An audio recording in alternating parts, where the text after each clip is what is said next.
कल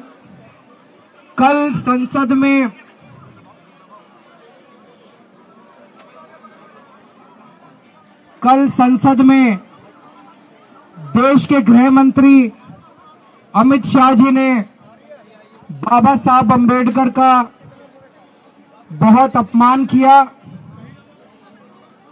उनका एक तरह से मजाक उड़ाया।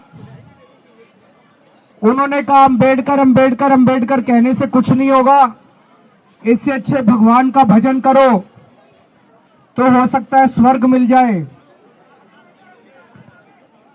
पहली चीज मैं अमित शाह जी को कहना चाहता हूं, देश के करोड़ों करोड़ों करोड़ों दलितों, गरीबों, कुचले हुए लोगों, पिछड़े लोगों, वंचितों, उनके लिए बाबा साहब अंबेडकर भगवान से कम नहीं है। मरने के बाद तो पता नहीं स्वर्ग मिलता है कि नहीं मिलता, लेकिन आज इस पृथ्वी के ऊपर ऐसे करोड़ों करोड़ों वंचित आज जिंदा हैं, क्योंकि बाबा साहब अंबेडकर ने उस संविधान में उन्होंने जीने का और रहने का अधिकार दिया। जिस तरह से उन्होंने, अमित शाह जी ने बाबा साहब अंबेडकर का अपमान किया, करोड़ों लोगों की भावनाएं आहत हुई हैं। मैं खुद व्यक्तिगत तौर पे उनको अपना आदर्श मानता हूं, उनके बताए हुए रास्ते पे चलने की कोशिश करता हूं। जब भी कभी जीवन में मुझे कठिनाई महसूस होती है, उनकी जीवनी उठा के पढ़ लेता हूं। उनका संघर्ष हमें प्रेरणा देता है।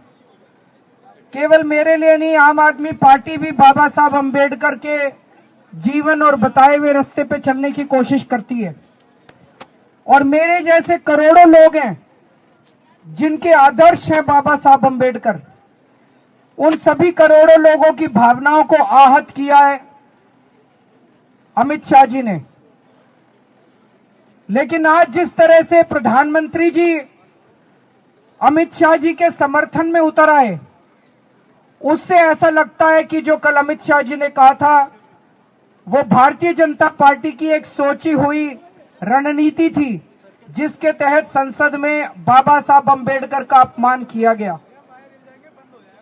हम इसकी कड़ी शब्दों में निंदा करते हैं।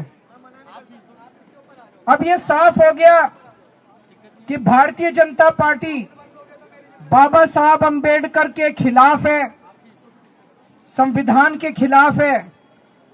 और अब बीजेपी के जितने समर्थक हैं उनको तय करना पड़ेगा, उनको चुनना पड़ेगा, या तो वो बीजेपी के साथ हैं या बाबा साहब अंबेडकर के साथ हैं। आप दोनों के साथ नहीं हो सकते। भारतीय जनता पार्टी के शीर्ष नेतृत्व ने यह साफ कर दिया है कि वो बाबा साहब अंबेडकर के खिलाफ हैं। तो भारतीय जनता पार्टी के समर्थकों को अब तय करना पड़ेगा कि आप बीजेपी के साथ हो कि बाबा साहब अंबेडकर के साथ हो।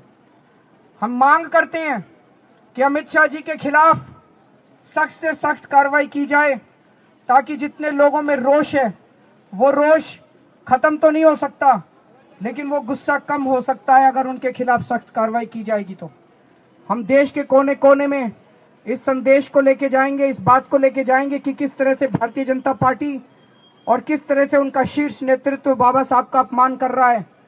दिल्ली के चुनाव में, दिल्ली में हम कोने कोने में, घर घर में इस बात को लेके जाएंगे कि किस तरह से उनका अपमान किया जा रहा है। फिर से हम इसकी घोर निंदा करते हैं और बहुत ठेस हम सब लोगों को महसूस हो रही है।